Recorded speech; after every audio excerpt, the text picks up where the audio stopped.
but a weak woman couldn't fight back, was stabbed in the abdomen by a female thug. The other thug cut her throat before Sam, like slicing a cake. Sam, lying on the ground, watched his wife die, powerless. Then the thugs doused the room with gasoline, as if for a barbecue. Subtitles under Sam's gaze. Vaughn personally ignited his lighter, instantly transforming the area into a raging inferno. Yet he didn't even shout out fire.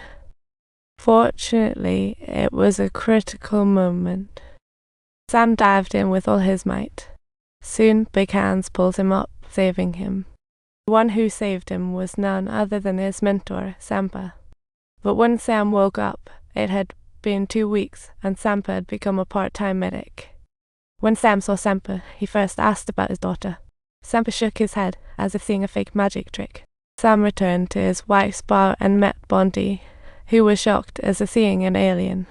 Bondi reminded Sam that Vaughn and his men were back in Bangkok, everyone thinking he was dead, a true invisible man. Bondi handed Sam a photo of Maya's daughter, which might be the only relic of the mother-daughter duo. But this photo was like a treasure map. Sam arrived at the beach, gazing at the land he and his wife had dreamed of. The inner pain crashed like waves against the shore. He won't spare those who hurt his wife and child. He must deal with them himself, like a vengeful superhero. Sam visited the restaurant of their first meeting with Vaughn for info. The landlady shivered at his name as if seeing a ghost. Clearly, Vaughn had given her quite a mental scar, but after Sam's interrogation, she finally revealed an address, like releasing a top-secret mission. Without hesitation, Sam charged into the villa, as if he had entered an amusement park, easily launching an attack on those thugs. Sam was like a war-possessed, determined that everyone who harmed his wife had to go, almost like playing volleyball. After easily dealing with a few guards, Sam donned a security uniform and boldly walked into the party. Just then, he slipped upstairs to capture the target, but disturbed a bald man's private party. The bald guy noticed the commotion, and the tension exploded like a snap of fingers, attracting a few security guards. Sam had no time to think and had to focus on handling these two, as if he were in a boxing match. These two guards were tough. Had just exhausted himself on two when another arrived, like he was invited to a party.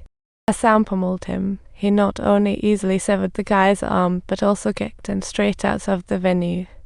Vaughn's aide Russell, hearing noise, stepped out and froze at Sam in the crowd, like seeing a ghost.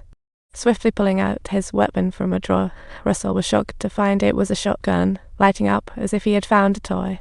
Luckily, Sam was quick on his feet and didn't give Russell a chance to shoot, and they ended up grappling with each other like a wrestling match.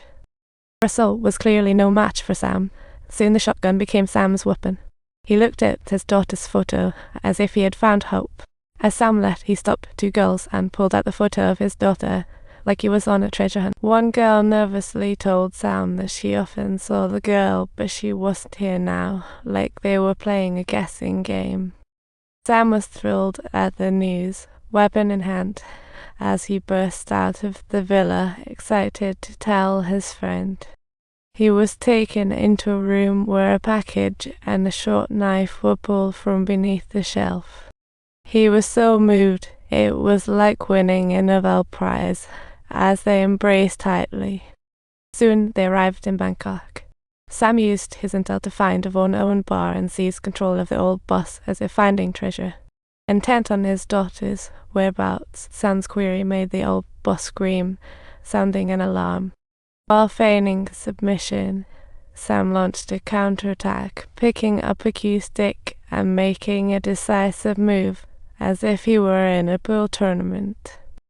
Standing before the old boss with the stick at his throat, the old boss finally relented, like he was playing a game of fear.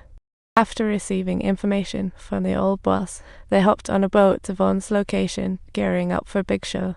Sampa polished a blood-stained knife, striding onto the dock with an intimidating presence, as if ready for the opening ceremony.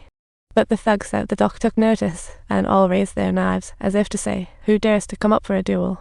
The old man tucked a protective charm in his mouth, drawing the knife like he was entering battle mode, and charged at the thugs.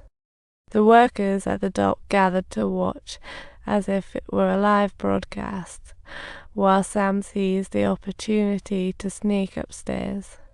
He took out the photo and inquired of the workers whether they had seen his daughter, and his recent actions just drew the gaze of a girl nearby. As the girl walked past Sam, she boldly told him, "Follow me," as if he were about to embark on an adventure. They entered a cold storage area where Sam saw many little girls but couldn't find his daughter, feeling like he had lost a precious treasure. As he prepared to leave, he saw a thug, and his heart flared, ready to ignite the fire of battle. Without hesitation, he charged in, dealt with 2 guys, and immediately asked where that girl had gone. The subtitles indicate that the girl expressed they no longer wished to witness such scenes, and also notified him that a few days prior, some girls had been brought to that place. They were all taken away yesterday. Sam, knowing the location, urged the girl to lead the kids away fast. He planned to confront Sam to settle the score, but as he reached the corridor, a cacophony of music startled him. Subtitles. Sam observed several heavily armed thugs coming towards him as if they were dressed up for a grand occasion, and he realized he must get through this to take down Vaughn. Without hesitation, Sam dove into the crowd, starting a reunion party with the thugs. But as he took them all down, he was also gravely injured, looking like a heroic knight. Vaughn, watching everything through the surveillance on the rooftop, knew Sam was coming and prepared to welcome this terrifying guest. He quickly retrieved a weapon from his drawer, like he was preparing a welcome gift for him. Instead, he saw the injured and unsteady Sam, and Vaughn sneered, clearly not taking the current Sam seriously at all. Sam struggled to step into Vaughn's office, like he was infiltrating the enemy's headquarters.